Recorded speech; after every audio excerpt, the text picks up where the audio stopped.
Good evening, dear listeners, and a very warm welcome to you all, wherever you are tuning in from tonight. Maybe cozied up in bed, listening from your favorite quiet corner at home, or perhaps relaxing somewhere peaceful with the world fading away outside. I'm so glad you've joined me here. Take a slow, deep breath. Let your shoulders drop. Maybe pull the covers up a bit higher and feel the day gently slip away. London fog lay thick upon the city that autumn evening at 2:21. B. Baker Street, Holmes sat idle, craving challenge. Then came the urgent knock. Lord Harrington, found dead at Hyde Park Corner, his face twisted in terror, as if slain by a spectral wraith. Scotland Yard saw simple apoplexy from fright, but Holmes saw a link, the faint scent of bitter almonds on his lips, one link in a chain that would bind a killer. The game is afoot. In Chapter 1, the first link, I set down these events as they occurred in that foggy autumn of 1892, when London lay under a perpetual shroud of mist and mystery. My friend Sherlock Holmes had spent the morning in one of his darker humours, listless and silent, his Stradivarius violin untouched on the sideboard, while he lounged in his mouse-coloured dressing gown before the coal fire at 221 B. Baker Street. The flames crackled cheerfully, throwing warmth against the bitter chill that seeped through the window panes, bringing with it the damp, earthy smell of Thames mud mingled with the sharp bite of coal smoke rising from the streets below. Mrs. Hudson's light footsteps sounded on the 17 stairs, followed by a heavier, more deliberate tread. She tapped at the door. "Mr. Holmes, Dr. Watson. A gentleman to see you. Inspector Lestrade. He says the matter is most urgent." Holmes sprang up at once, the gleam of interest returning to his eyes like sunlight piercing fog. "Show him up, Mrs. Hudson. Come in, Lestrade. Your boots betray you, splashed with the reddish clay of Hyde Park, and your coat carries the mingled scents of wet fog, carbolic soap from the morgue, and a trace of gunpowder. What fresh horror has Scotland Yard sent to my door?" This time, Earl Lestrade stepped inside, hat in hand, his face pale and drawn from the cold. He accepted the chair Holmes pushed forward near the fire, where the heat quickly began to dry the damp patches on his overcoat. "It's Lord Archibald Harrington, found dead at Hyde Park Corner not 2 hours ago. No wound, and no struggle." Yet his face was frozen in such terror, one might think the devil himself appeared before him. I rose to pour him a measure of brandy from the tantalus. The sweet spirit cut pleasantly through the lingering bitterness of the coffee we had taken at breakfast. Holmes seated himself opposite, steepled his long fingers beneath his chin, and fixed the inspector with that piercing gaze. "Facts, Lestrade. Lay them out plainly. I can do nothing without data." Lestrade took a sip, then spoke in a low voice as the fire popped behind him. "For weeks, people have whispered of a wraith haunting the corner, tall figure in ragged white robes, moaning in the fog. Harrington was seen quarrelling with someone in the afternoon. Then he staggered from his club, clutched at his chest, and fell dead within sight of the Marble Arch. Yet the police surgeon called it apoplexy, brought on by fright. But there's a faint smell of bitter almonds about the mouth. Some are saying poison." Holmes reached for the Persian slipper that held his tobacco, filled his pipe with quick, precise movements, and lit it. The rich, strong scent of shag tobacco soon filled the room, blending with the coal smoke drifting up from the grate. He drew thoughtfully, eyes half closed. "Bitter almonds, cyanide, most likely, and yet the terror on the face suggests something more theatrical. Interesting. The first link, Watson. Others will surely follow." We wasted no time. A hansom cab was summoned. Its wheels clattered over the wet cobblestones as we rattled through gaslit streets toward Hyde Park Corner. The fog pressed close, muffling the clip-clop of horses, the distant bellow of a foghorn from the river, and the cries of late newsboys hawking damp editions. Inside the cab, the leather seats felt cold and slightly sticky, and Lestrade's newspaper rustled softly in his hands, carrying the faint smell of fresh ink, we alighted into the biting fog.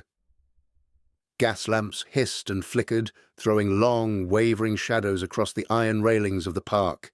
The body had been taken away, but a chalk outline remained on the path near a weathered bench, the wood rough and scarred like old leather.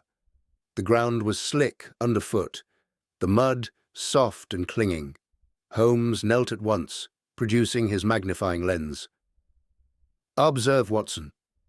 This patch of earth, reddish clay, streaked with coal dust.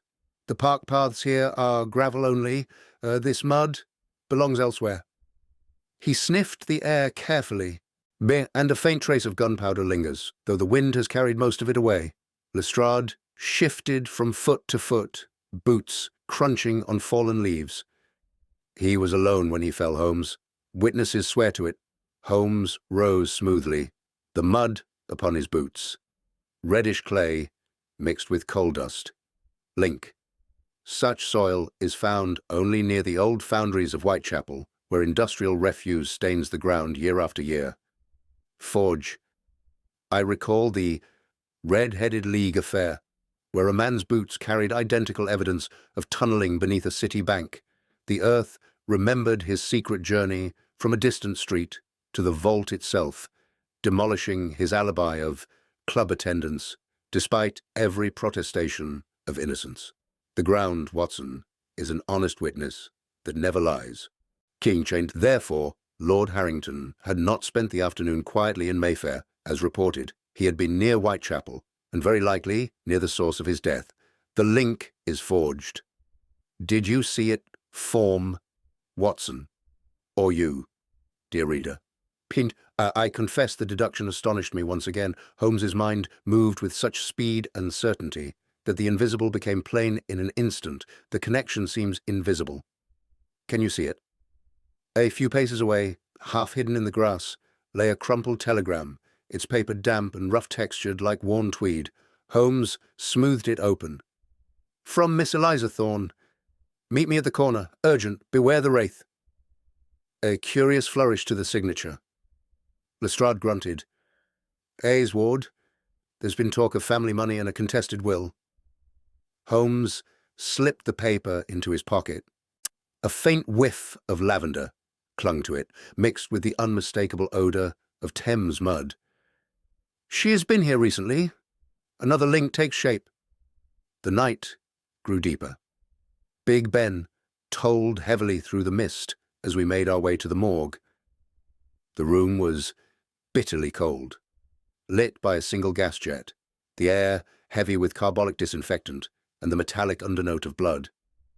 Harrington lay on the slab, features still locked in that ghastly rictus of fear. Holmes bent close, noting the bluish tint to the lips.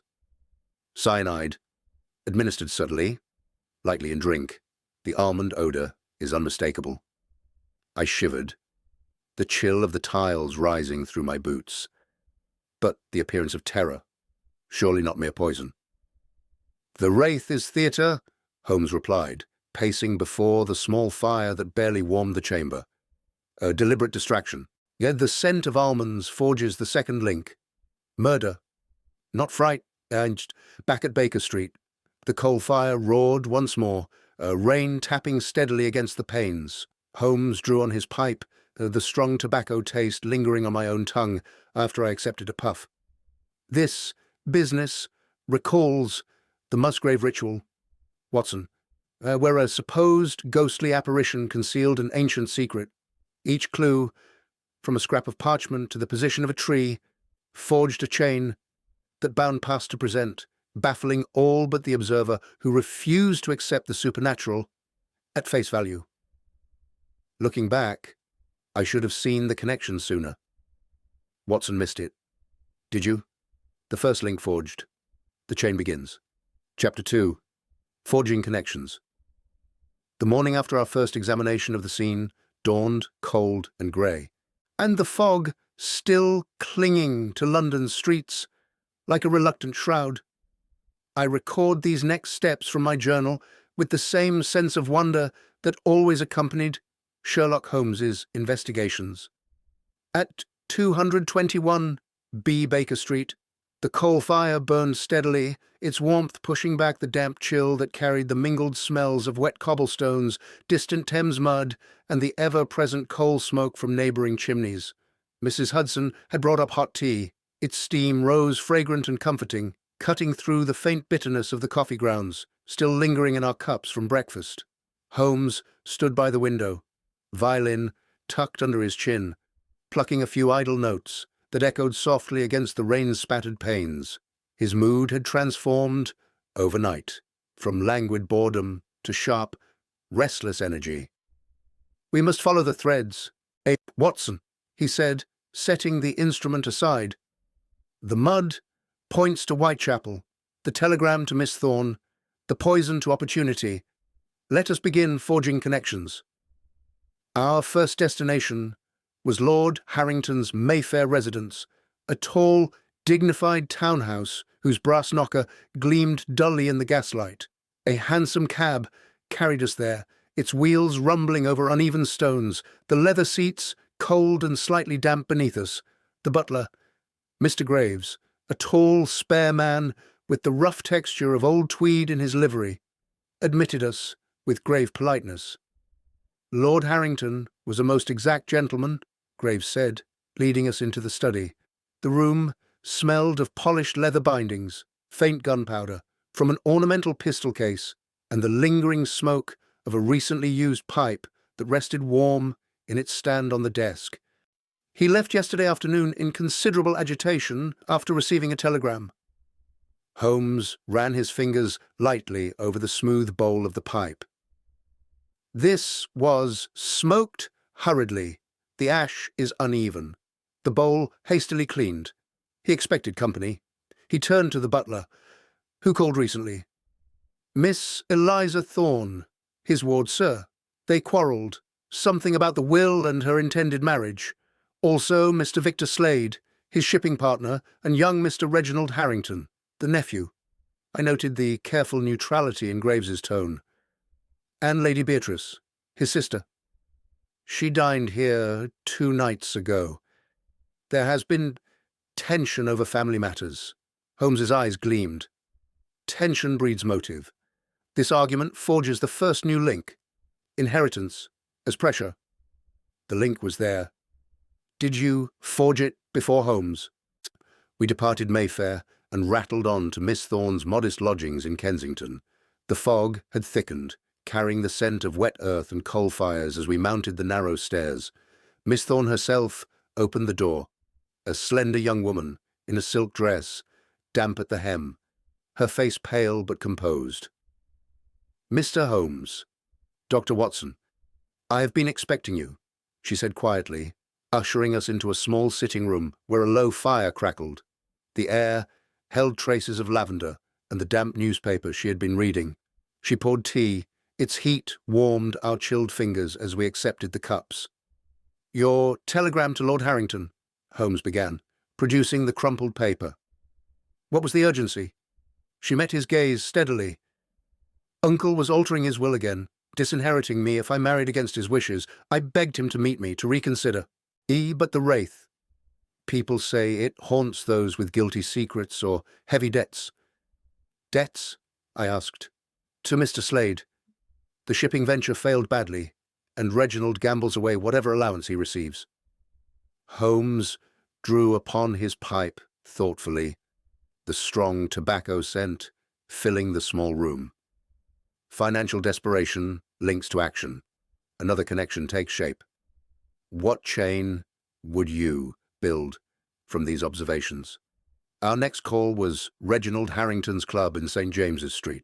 The interior was warm and thick with the smell of cigar smoke, brandy, and the crackle of a large fire in the grate. Reginald lounged in a deep armchair, his boots scuffed and bearing traces of the same reddish clay we had seen at Hyde Park Corner. His breath carried the sweet reek of spirits. "Uncle dead," he drawled, barely rising. "Pity. Then that ghost finally caught him. Serves the old miser right for cutting my allowance." Holmes bent casually to examine the boots. "You've been to Whitechapel recently?" Reginald flushed. Gambling dens, nothing more. The mud matches the Foundry district, Holmes observed. Curious. Reginald laughed shortly. Coincidence. I was here the whole evening of his death, asked the porter. The alibi seemed solid. Holmes said nothing further, but I could see the wheels turning behind his eyes. The connection seems invisible. Can you see it? We pressed on to Mr. Victor Slade's warehouse near the Thames. The air grew heavier with the fetid smell of river mud and tar. Rain drummed on the tin roof as we entered. Slade, a broad-shouldered man with hands rough as stone, met us among stacked crates. Harrington owed me a fortune, he admitted bluntly. Yet the venture sank. Literally. We argued yesterday, yes, but he walked out alive. Holmes glanced at an open ledger. This entry, purchase of cyanide for vermin control. Slade shrugged. Fog brings rats, business necessity. Opportunity? Holmes murmured. The poison links to access. The chain strengthens. Holmes saw 3 links. How many did you spot? Evening was falling as we reached Lady Beatrice's house in Belgravia. Gas lamps hissed outside. Inside, the drawing room smelled of lavender water and the sweet warmth of brandy she offered us. She dabbed at her eyes with a lace handkerchief. My brother, haunted by that dreadful apparition. Dr. Crow gave him tonics for his nerves, perhaps an overdose. The family physician, Dr. Elias Crow, arrived shortly after, breathless, his coat reeking of carbolic soap. I prescribed nothing lethal, he insisted. A mild sedative only. Holmes lifted a small medicine bottle from the side table. This preparation. Does it contain prussic acid derivative? Crow hesitated. A trace, for heart palpitations. Bitter almonds, Holmes said softly. Another link forged. Before Holmes explains, what does this evidence chain tell you? As the hansom carried us home through the deepening fog, Big Ben tolled distantly, and foghorns answered from the river. The day's interviews had multiplied the threads: family quarrels, debts, medical access, inherited grudges. Holmes sat silent, eyes half closed, letting the connections settle in his mind. Links forging, he said at last, almost to himself. The chain takes shape. Chapter 3. The chain grows. As I continue this record in my journal, I am struck anew by how swiftly the fog of uncertainty began to thin under Sherlock Holmes's relentless scrutiny. The day, following our round of interviews, broke with a bitter frost. The streets of London glistened under a thin sheen of ice that crunched beneath our boots like brittle glass. At 221 B. Baker Street, the coal fire roared against the cold, filling the room with welcome warmth, and the familiar smell of burning coal mingled with the faint, damp odor of fog that still clung to our overcoats. Holmes was already dressed and pacing before the hearth when I descended, his eyes bright with purpose. We must return to Hyde Park Corner, he announced, reaching for his ulster. The scene has more to yield. Surface impressions deceive. It is the overlooked detail that forges the strongest links. We took a hansom cab once more. The horses' hooves rang sharply on the frozen cobbles, the sound carrying clearly through the still air. Big Ben struck 9 as we arrived, its deep notes rolling across the park like a warning. The fog had lifted somewhat, but a thin grey veil remained, making the gas lamps along the paths appear as pale, watchful eyes. The bench, near which Lord Harrington had fallen, stood silent and empty, its wooden slats rough and weathered, scarred by years of rain and wind. Holmes knelt immediately beside the seat, running gloved fingers along the underside of the armrest. Here, Watson. White fibres, caught on a splinter. Tattered linen, smelling faintly of mothballs and river mud. He held the threads to the weak sunlight. They looked ordinary, almost pitiful. Inspector Lestrade, who had joined us at the gate, stamped his feet to warm them. The Wraith's robes, you think? The ghost's costume? Precisely, Holmes replied. But observe the weave. Cheap East End linen, not the gossamer of legend. This is no spectre. This is masquerade. I touched the fibres myself. They felt coarse against my fingertips, like the rough edge of a labourer's shirt. So, the apparition was manufactured to frighten him into some action, or to cover another. The chain grows, Holmes said softly. The supernatural reduces to the human. We continued our search. A few yards away, half buried in the mud at the edge of the path, lay a small glass vial, its stopper missing. Holmes lifted it carefully with his handkerchief. Even from a distance, the sharp, unmistakable odour of bitter almonds rose to meet us. Cyanide residue, he confirmed after a cautious sniff. Fresh enough that the stopper cannot have been lost long. Another link. Direct evidence of the poison's delivery. A flower seller, an elderly woman, wrapped in a threadbare shawl damp with mist, approached hesitantly. Her basket of late chrysanthemums gave off a faint, sweet scent that clashed oddly with the scene. "I saw it again last night, sir," she whispered. "The white figure, tall it was, moaning like the wind off the river, fled toward Knightsbridge Way, quick as you please." "On foot?" Holmes asked. "No, sir. Vanished into an alley, but I heard wheels after. A cab, maybe." Holmes thanked her with a coin and turned back to us. Theatrical exit. The wraith flees by carriage. Hardly the habit of the supernatural. We made our way next to the morgue. Once more, the chill inside was deeper than the street's frost. The air heavy with carbolic disinfectant and the metallic undercurrent of preserved flesh. A small fire crackled in the grate, but it did little to warm the tiled floor. Harrington's body lay under a sheet, features still locked in that dreadful grimace. Holmes drew the cloth aside and bent close. The lips retained the bluish tint. Ingested poison, not inhaled.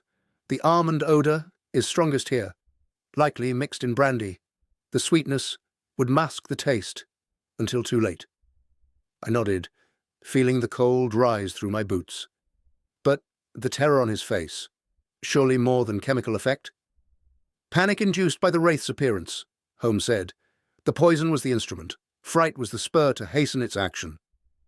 Returning to the park briefly, we found Lestrade examining a patch of disturbed earth near the railings. Footprints here. Men's boots, size 10 or 11, heading toward the road. And look, more of those white threads snagged on the iron." Holmes crouched beside him. "The same linen. Our ghost ran this way. Later, in Dr. Crow's surgery in Harley Street." The air was thick with the clean, sharp smell of carbolic and the faint gunpowder note of medicinal poultices. The doctor received us nervously, his coat still bearing traces of Whitechapel mud on the hem. "You visited the foundries?" Holmes asked without preamble. Crow started. I have patients among the workers. Nothing more. Your boots carry the identical reddish clay, and this vial," Holmes produced the one from the park, "bears your dispensing mark, does it not?" Crow paled. "Stolen from my cabinet, I swear." Holmes steepled his fingers. "The mud upon your boots, foundry clay, laced with chemical traces. Link. Only the old Whitechapel works permits such contamination. Its lease is held by discreet parties who ask no questions of medical men with unusual requirements. Fodge.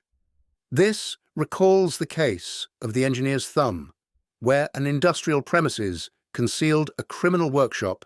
The unique mixture of machine oil and earth on a visitor's clothing forged an unbreakable chain to the counterfeiter's lair, despite claims of innocent medical attendants.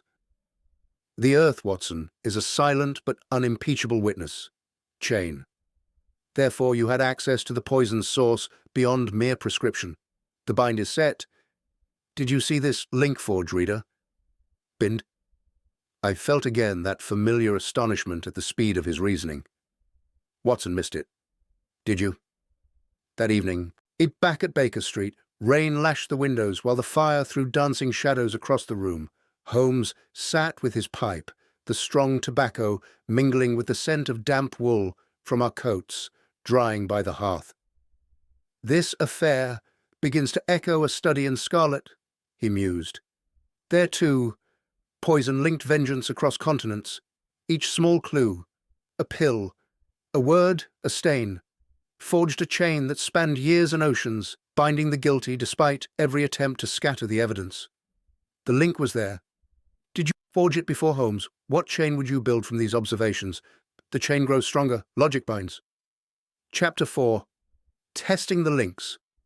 I continue this narrative from my journal with a growing admiration for the methodical way in which Sherlock Holmes subjected every emerging thread to the severest test. The frost of the previous day had given way to a raw, drizzling morning. The streets of London were slick and treacherous, the air heavy with the smell of wet coal smoke and the faint, sour tang of the river carried on the wind. At 221 B. Baker Street, the coal fire burned low but steady, its warmth a welcome contrast to the chill that had seeped into our bones. Holmes drank his tea, standing, eyes distant, already mapping the day's work. "We have accumulated many links, Watson," he said, setting the cup down with a decisive clink. "Now, we must test which are forged of iron and which of brittle tin. Weak links will shatter, the true chain will endure." Our first trial took us to the old Whitechapel Foundry, a grim, smoke-blackened building on the edge of the district. The hansom cab rattled over broken cobbles, made the horse's breath steamed in the cold air. Inside the vast shed, the heat was oppressive. Molten metal glowed in distant furnaces, the air thick with coal smoke, hot iron, and the acrid bite of chemicals. The foreman, a soot-streaked giant, eyed us suspiciously. "Dr. Crow rents a small workshop at the back," he grunted. "Says it's for medical experiments. Never seen Lord Harrington here." Holmes examined the corner in question. On a bench lay scraps of white linen, exactly matching those found at Hyde Park Corner. "These fibers, same weave, same mothball odor. A costume was prepared here. Yet Crow's surgery log places him attending patients at the hour of death," Lestrade observed, having met us there. "Alibi holds." Holmes nodded once. "Theory of Crow as the wraith breaks. Or a weak link shattered." We hurried next to Reginald Harrington's favorite gambling den in a narrow Soho street. The room was dim and close, heavy with cigar smoke, spilled brandy, and the restless crackle of cards. Reginald sat at a baize table, cheeks flushed, eyes glassy from drink. His boots, still bearing traces of reddish clay, rested carelessly on a footstool. "Testing my story again?" he sneered. "I was here from 5 till midnight. Ask anyone." Holmes glanced at the club ledger and spoke quietly to the porter, who confirmed the times. "No one saw him leave," Holmes murmured to me. "And the clay on his boots is days old, not fresh from the murder evening. Motive exists, but opportunity does not. Another weak link broken. The connection seems invisible. Can you see it?" From Soho, we dashed to Victor Slade's riverside warehouse. Rain drummed steadily on the corrugated roof. The air inside smelled of tar, wet wood, and river mud. Slade met us with folded arms, his rough hands dusted with sawdust. "You still think I poisoned him?" he demanded. "My cyanide stock is locked and inventoried, every grain accounted for." Holmes inspected the ledger and the locked cabinet. "True, no discrepancy. And your palms show no chemical burns or staining. You handle crates, not vials. The poison link to you, fractures." Before Holmes explains, what does this evidence chain tell you? Lady Beatrice received us in her Belgravia drawing room. Gas lamps hissed softly. A fire crackled behind a wrought iron screen. She offered brandy, its sweet warmth welcome after the cold, and dabbed at her eyes with a scented handkerchief. "I love my brother," she insisted. "The wraith terrified him, yes, but I would never—" Holmes lifted the decanter and sniffed. "A faint almond trace, old residue, not fresh. Your theatre stubs confirm you were at the Lyceum during the critical hour. Alibi intact. The theory of Beatrice as direct poisoner shatters." Holmes saw 3 links break in rapid succession. "How many did you spot?" Our final test of the morning brought us back to Miss Eliza Thorne's Kensington lodgings. The small sitting room felt colder than before. The fire had burned low. Miss Thorne greeted us with quiet dignity, though her hands trembled as she poured tea. I argued with my uncle. Yes, she said, but kill him. Never. Holmes moved to a wardrobe in the corner and, with her permission, opened it. Inside hung a white cloak, linen, tattered at the hem, reeking faintly of mothballs. A masked ball costume, she explained quickly. Now borrowed for a charity evening, returned the morning before his death. Holmes examined the hem. Mudflecks, Hyde Park gravel, not Whitechapel clay. And your friend confirms you were together at the time of death. The wraith costume linked to you is genuine, but not murderous. Weak link shattered. We returned to Baker Street in the early afternoon. The fog had thickened again, muffling the sounds of the city. Hansom wheels, distant foghorns, the steady drip of rain from eaves.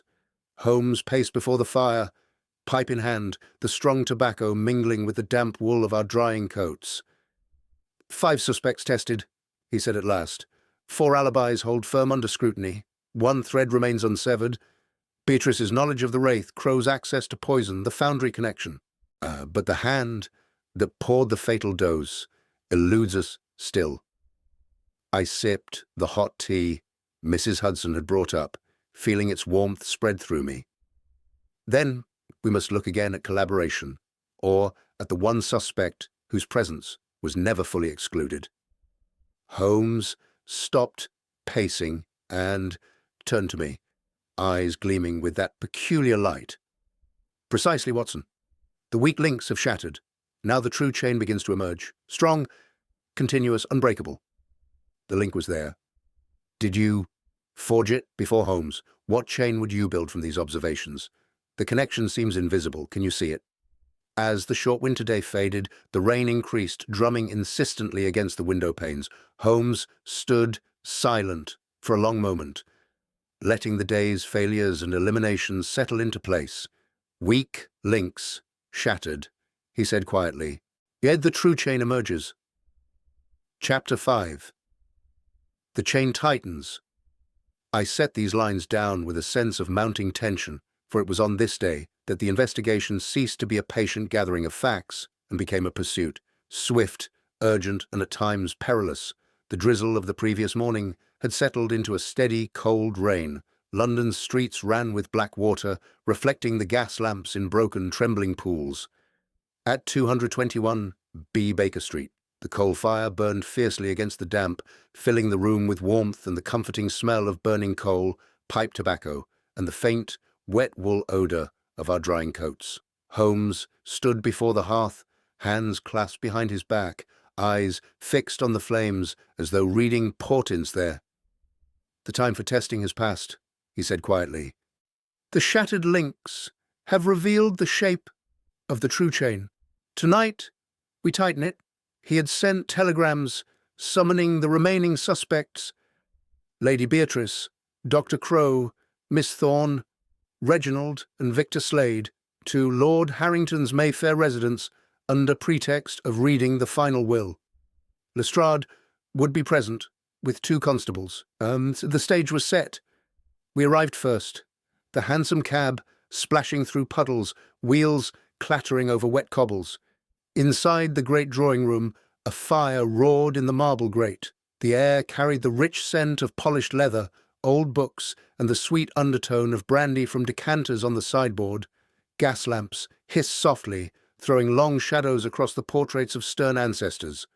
One by one they came. Lady Beatrice entered last, wrapped in dark velvet, her face pale but composed. When she accepted a chair near the fire, hands folded tightly in her lap, Holmes waited until all were seated.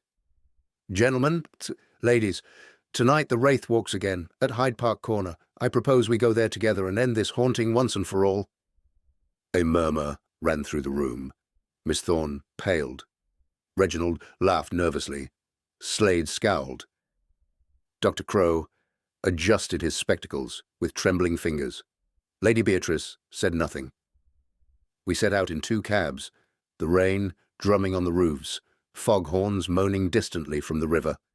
At Hyde Park Corner, the fog had thickened into a white wall, pierced only by the feeble glow of gas lamps. The marble arch loomed ghostly. The paths were deserted, save for the steady patter of rain on leaves. We waited near the fatal bench. Minutes passed in tense silence. Then, from the mist, came a low, unearthly moan. A tall figure in tattered white robes drifted forward, arms outstretched, face hidden by a hood. "There!" Lestrade whispered. "The game is afoot!" Holmes cried and sprang forward. We gave chase. The figure turned and fled, robes flapping wetly, footsteps splashing through puddles. Holmes outdistanced us all, coat streaming behind him. I ran hard, lungs burning, boots slipping on slick cobblestones. The wraith darted into a narrow alley beside the park railings. We followed, the sound of our pursuit echoing off brick walls. Holmes lunged, seized the trailing hem. Fabric tore with a wet rip. The figure stumbled, fell. Holmes pinned it to the ground, yanked back the hood. A young man, thin, frightened, unknown to us, stared up in terror. "Paid to play the ghost," he gasped. "A lady in black veil gave me £5 and the robes. Said it was for a jest on her brother." "Describe her," Holmes demanded. "Dark hair, pale, wore lavender scent." Lady Beatrice, standing at the mouth of the alley with the others, went rigid. Back at the Mayfair house, the drawing room felt stifling, despite the open windows, letting in cold, wet air. Beatrice sat rigid, face ashen. Holmes produced a small glass shard from his pocket, the remnant of a vial found earlier in the park. "This bears your fingerprint in wax, Lady Beatrice, and it comes from Dr. Crow's dispensary stock." Crow started. I prepared a tonic." "For rats?" Holmes asked mildly. "No, for a brother you resented since childhood, when your father favored him and left you dependent." Beatrice's composure cracked. "He deserved it. He hoarded everything. Money, affection. The estate that should have been partly mine. The shard in your possession, etched with Crow's unique flaw from his last apothecary batch. Link. Only 3 vials left his surgery that week. 2 were accounted for in his ledger. Forge. This recalls the Boscombe Valley mystery, where a single imperfection on a weapon, a notched handle from a family tool, chained a son to patricide despite years of apparent harmony and every denial. A tiny mark. Watson can bind guilt across time. Binchain, you slipped the cyanide into his brandy while he sat stunned by the wraith's appearance. The chain binds. No escape now. Did you see this link close, reader? Bind. I felt the room hold its breath. The link was there. Did you forge it before Holmes? Beatrice rose suddenly, knocking over a chair. "You have nothing." "Nothing." She bolted for the door. Lestrade moved too slowly. She was through, into the hall, out the front door, into the rain-swept night. "After her!" Holmes shouted. We spilled into the street. Rain lashed our faces. Gas lamps flickered wildly.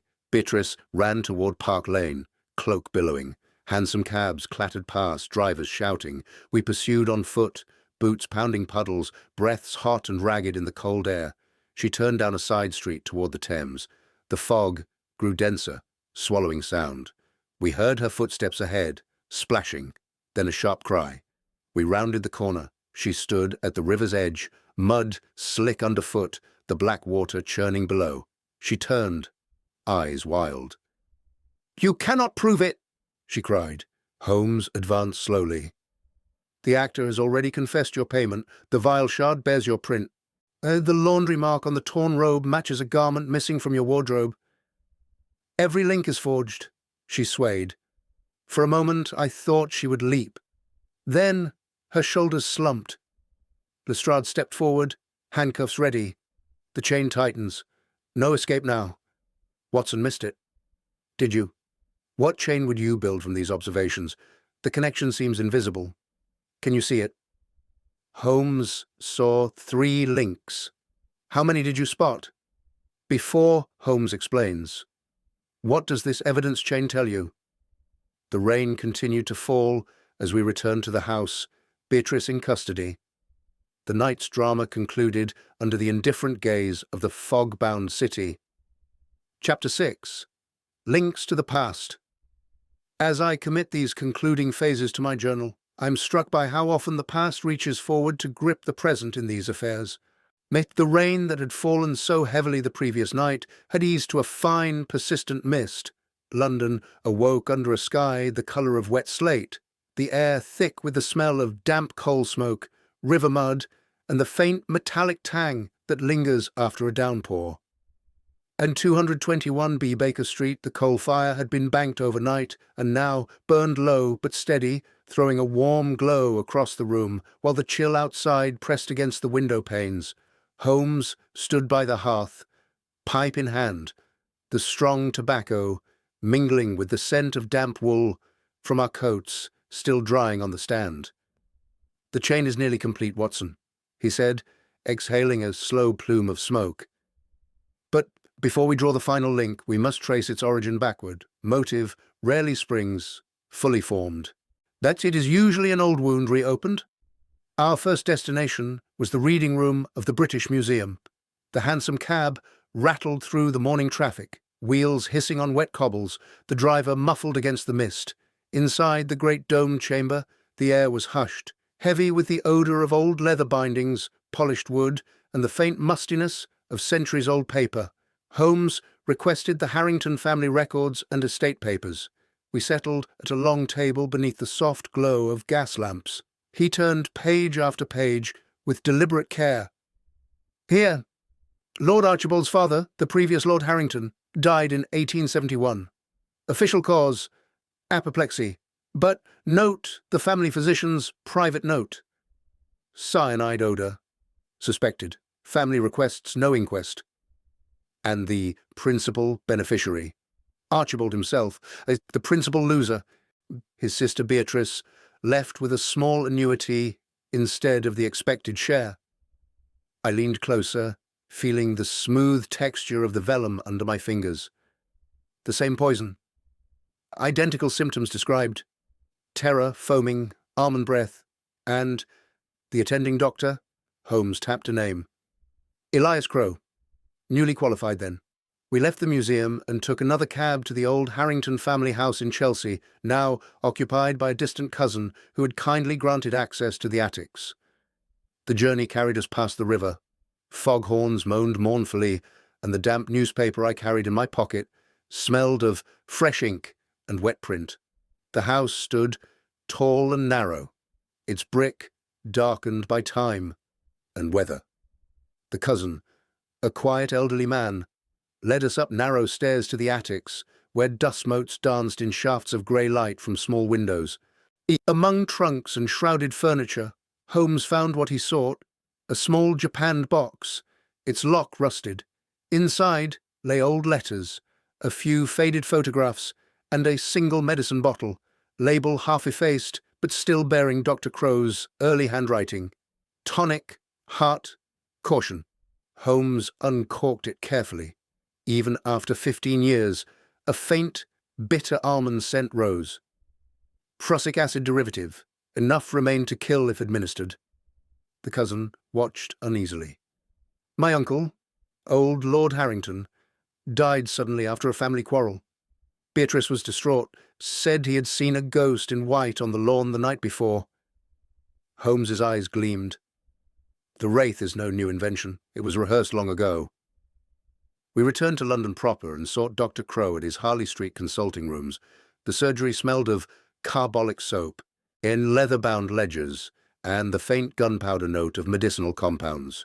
Crowe received us, looking haggard, coat unbuttoned, hands unsteady, as he poured himself a glass of water. "You knew of the old death," Holmes said without preamble. Crowe sank into his chair. I suspected. Beatrice begged me to sign the certificate, said her brother had heart trouble. I was young, newly started. I believed her, or wished to. "And the poison?" I asked. I prepared tonics, strong ones. She must have taken some. I never dreamed. Holmes produced the old bottle from the attic. "This was yours." Crow stared, face draining of colour. "Yes, God help me, yes." Holmes paced slowly before the fire that crackled in the grate. All links connect now. Past poisoning to present murder, old grudge to new inheritance, wraith apparition to repeated terror.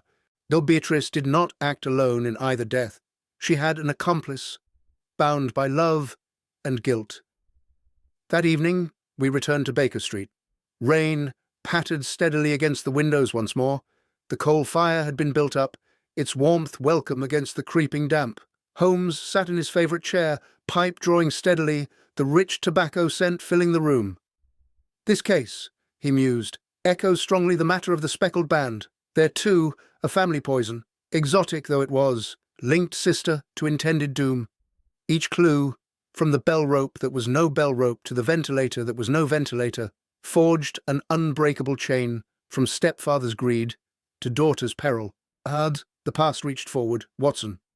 Just as it has here, an old crime, rehearsed in legend and terror, then repeated when the inheritance again hung in the balance.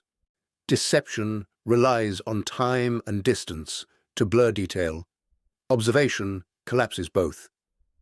I nodded, tasting the lingering bitterness of the coffee Mrs. Hudson had brought up earlier.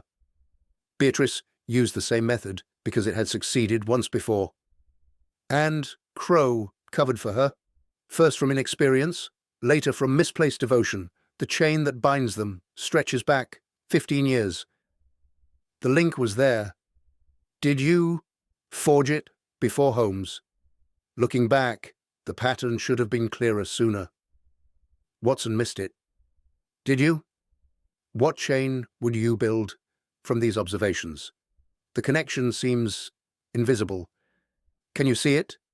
Holmes saw 3 links. How many did you spot? Before Holmes explains. What does this evidence chain tell you? Outside, the fog thickened again, muffling the sounds of the city. Distant hansom wheels, a late foghorn, led the steady drip from eaves. Inside, the fire crackled on, past and present, one unbroken chain. Chapter 7. The Complete Chain. I write these lines with a profound sense of closure, for it was on this evening that Sherlock Holmes laid bare the entire mechanism of the crime, link by forged link, before those most concerned. The mist had lifted somewhat by late afternoon, leaving the London air raw and clean. A pale sun struggled through thinning clouds, casting long shadows across the wet pavements. At 221 B Baker Street, the coal fire had been built high against the returning chill, its flames crackling steadily and filling the room with warmth, the comforting smell of burning coal, strong pipe tobacco, and the faint lingering scent of damp wool from coats hung to dry. Mrs. Hudson had withdrawn after bringing fresh tea. The gasogene hissed softly on the sideboard, and the tantalus gleamed in the firelight. Holmes had summoned everyone once more, this time to Baker Street itself. Inspector Lestrade stood near the door with 2 constables. Lady Beatrice sat rigid in the armchair nearest the hearth, wrists already lightly secured, her face pale but defiant. Dr. Crow occupied the chair opposite, head bowed, hands clasped tightly. Miss Eliza Thorne, Reginald Harrington, and Victor Slade sat along the sofa, expressions ranging from anxious curiosity to guarded relief. The room felt charged, the air thick with anticipation, and the low murmur of the fire. Holmes stood before the mantel, back to the flames, hands clasped behind him. When he spoke, his voice was calm, measured, carrying easily to every corner. "Ladies and gentlemen," he began, "the chain is complete. Every link has been tested, every weak connection shattered. Tonight, I shall present it entire, so that no doubt remains." He turned first to the physical evidence. The mud on Lord Harrington's boots, reddish clay, streaked with coal dust and chemical traces, came from the old Whitechapel foundry where Dr. Crow rented space for experiments. The white linen fibres snagged on the park bench and railings matched exactly the tattered robes worn by the hired actor, and the missing garment from Lady Beatrice's wardrobe identified by her own laundress's mark. The broken vial shard found near the scene bore Crow's unique etching and carried Beatrice's fingerprint, preserved in wax, from her handling it shortly before.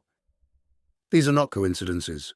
They are material facts chaining preparation to execution. He moved to the timeline.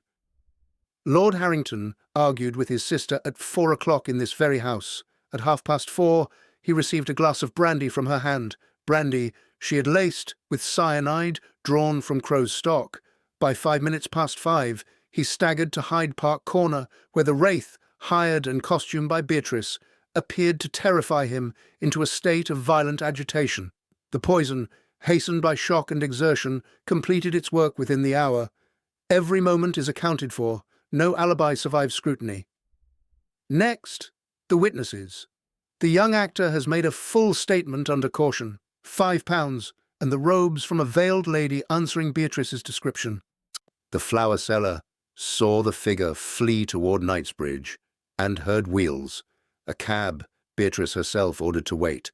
The butler Graves confirms she left Harrington's house immediately after pouring the fatal drink. Even Crow's own surgery ledger shows a vial of prussic acid derivative dispensed to no patient that week, only to Beatrice under pretext of tonic preparation. Now the motive.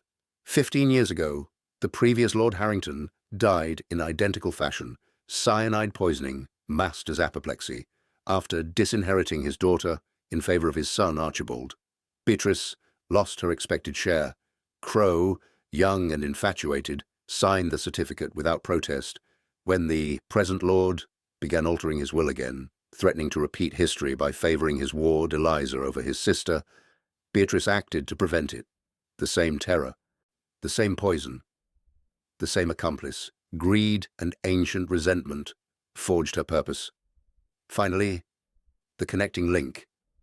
Last night, in the attic of the old Chelsea house, we found the surviving bottle from 1871. Crow's handwriting on the label, prussic acid still detectable. It proves the method was rehearsed. It proves Crow's complicity spanned both crimes. Love blinded him once. Fear and devotion bound him again. Holmes stepped forward, eyes sweeping the room. Lady Beatrice Harrington, you planned the haunting to mask murder. You hired the actor. You prepared the poison with Dr. Crow's assistance. You administered the fatal dose. Dr. Crow, you supplied the means and concealed the truth. Then and now, every link is accounted for. The chain is complete. Beatrice rose slowly, the handcuffs clinking softly.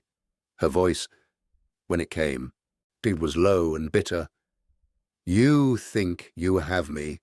He deserved it. He took everything, my birthright, my future. The wraith was justice. Crow lifted his head at last, tears on his cheeks. I loved her. I could deny her nothing. Lestrade moved forward. Lady Beatrice Harrington, I arrest you for the murder of Lord Archibald Harrington. Dr. Elias Crow, you are under arrest as accessory before and after the fact. The constable stepped up. Beatrice did not resist. Crow allowed the cuffs without protest. Miss Thorne turned away, eyes wet. Reginald stared at the floor. Slade exhaled heavily, as though a weight had lifted. Holmes watched in silence until the door closed behind them. Then he returned to his chair, took up his pipe, and drew a long, thoughtful breath. The fire crackled on. Outside, a hansom cab rattled past. Young wheels hissing on the damp street. The room felt suddenly still. Every link accounted for, Holmes said quietly. The chain complete. The link was there. Did you forge it before Holmes? Watson missed it, did you? What chain would you build from these observations? The connection seems invisible. Can you see it? Holmes saw 3 links in that final moment. How many did you spot? Before Holmes explains, what does this evidence chain tell you? Outside, Big Ben tolled the hour, its notes rolling through the clearing air. Inside, the fire burned steadily on. Chapter 8. Justice in Chains. I record these final events with a mixture of relief and melancholy, for the unmasking of so dark a crime always leaves a shadow, even when justice prevails. The morning after the arrests dawned clear and unusually crisp for late autumn. A pale sun cut through the thinning fog, casting sharp light across the wet rooftops of Baker Street. At 221B, the coal fire had been allowed to burn low during the night. Now Mrs. Hudson stoked it afresh, filling the sitting room with the welcome warmth and the clean, woody smell of fresh kindling mingling with the lingering tobacco from Holmes's pipe. The air outside carried the damp scent of rain-washed cobblestones and distant river mud, while inside the room felt strangely quiet after the tension of the previous evening. Holmes sat at the table, sorting the last of the papers, telegrams, witness statements, the old medicine bottle from the Chelsea attic, while I sipped hot tea whose steam rose in comforting curls. A messenger from Scotland Yard arrived shortly after 9. Then his boots left faint wet prints on the carpet as he handed Lestrade's note to Holmes. "They are ready at the Yard," Holmes said after scanning it. "Beatrice and Crowe will be formally charged this morning. Lestrade requests our presence for the final formalities." We took a hansom cab through streets already busy with morning traffic. The wheels hissed over damp stones. The horse's breath steamed in the cold air. Big Ben tolled 10 as we reached the great grey building of Scotland Yard. Inside, the corridors echoed with footsteps on stone flags. The air was thick with coal smoke from office fires, carbolic from the cells below, and the faint metallic smell of ink and sealing wax. Lestrade met us in a small anteroom. His face looked tired but satisfied. "You've done it again, Mr. Holmes. The confessions are complete. Both of them. Beatrice broke completely last night after the cell door closed behind her. Crowe followed an hour later. They've signed full statements." He led us down a short passage to the interview room. Lady Beatrice sat at a plain oak table, wrists secured by light irons that clinked softly when she moved. Her dark dress was creased from the night in the cells. Her face, once proud, now wore the hollow look of defeat.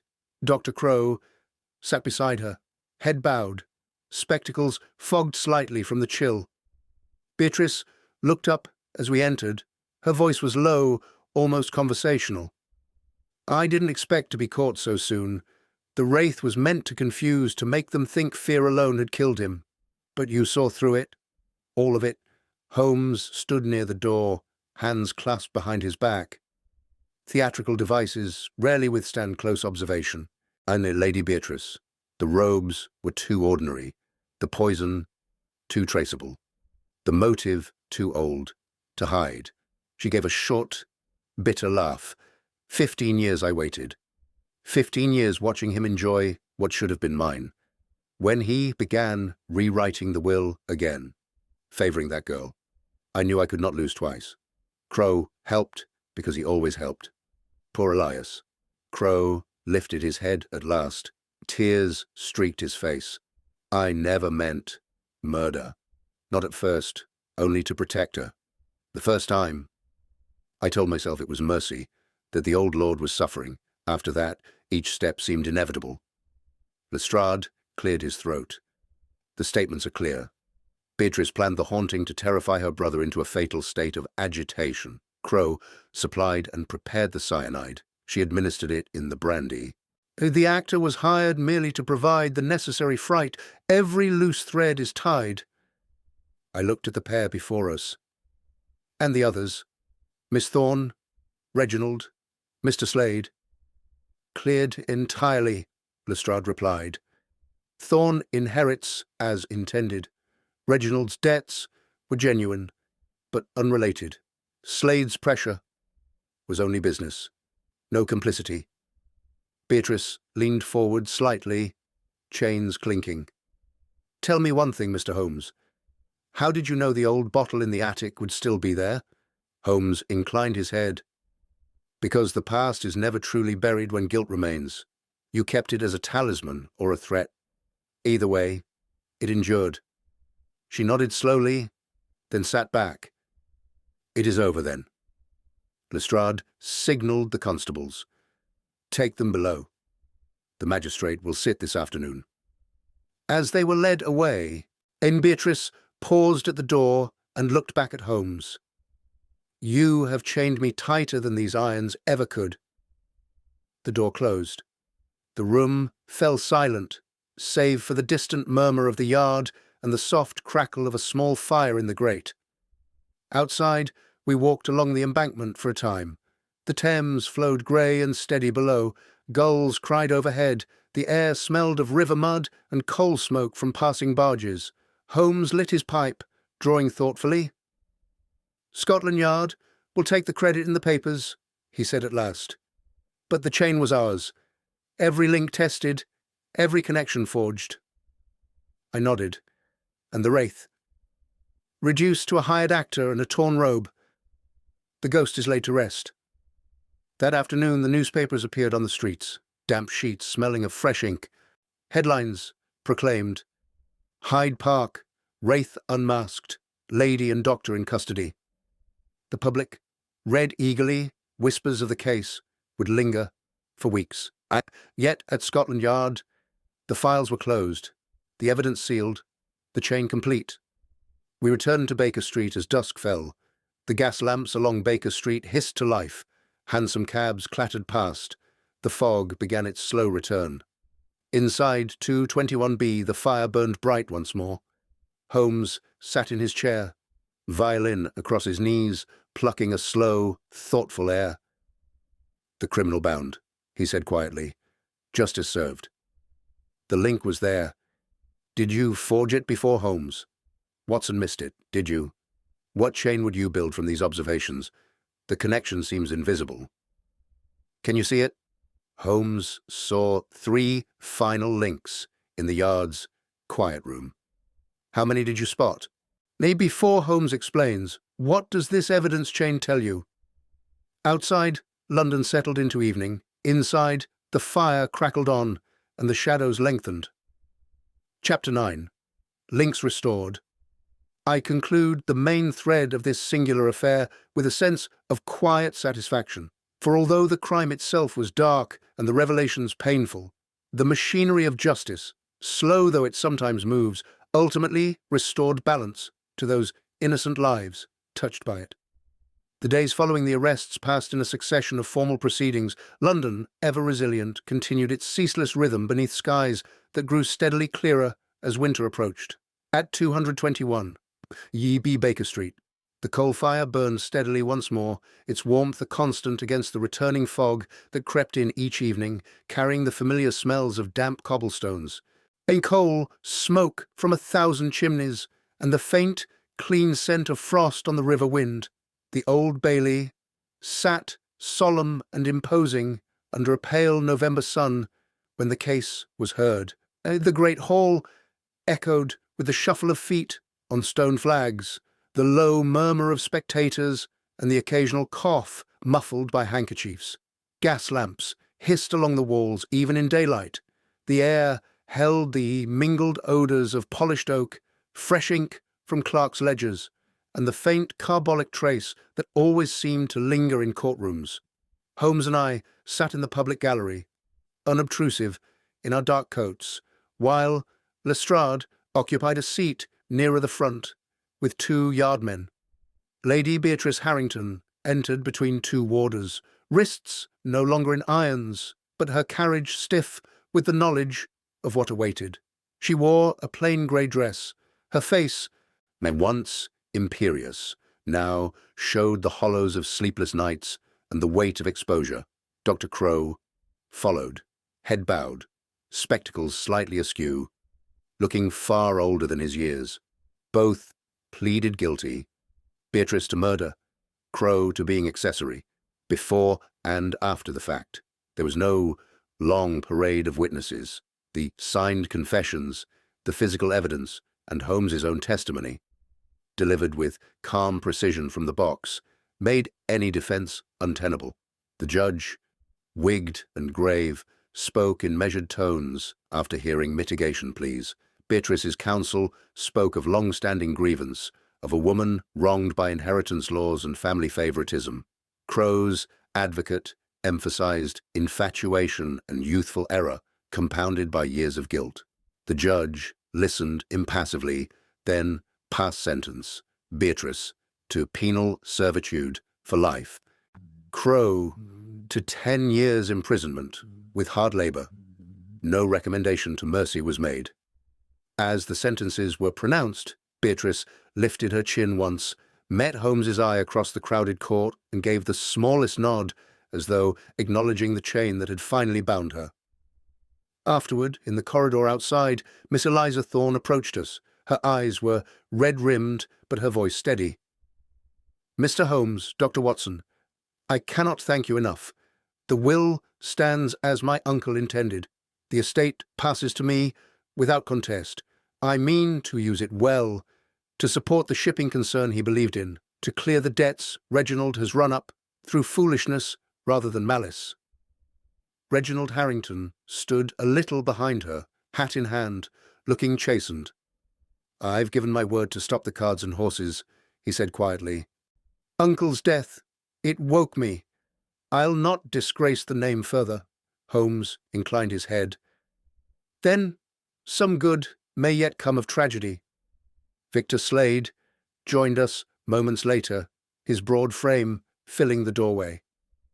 "The partnership papers are being redrawn. Miss Thorne will take her uncle's place. I'll see the venture flourishes. No more shadows over it." We left the Old Bailey together, stepping out into bright, cold air. Hansom cabs clattered past. Newsboys shouted the afternoon editions, whose damp sheets already carried the verdict in bold type. The scent of fresh newsprint mingled with coal smoke and the faint sweetness of roasted chestnuts from a nearby barrow. London seemed to breathe more easily, as though the city itself had felt the weight of the wraith lifted. In the weeks that followed, the innocent parties resumed their lives with renewed purpose. Miss Thorne moved into the Mayfair house, opening its long-shuttered rooms to light and air. She hired tutors for the children of warehouse workers and quietly settled Reginald's most pressing debts on condition of reform. Reginald, to his credit, took a junior position in the shipping office and, for the first time in years, appeared each morning sober and on time. Slade's enterprise expanded, new vessels were commissioned, cargoes secured, and the name Harrington began once more to stand for reliability on the docks.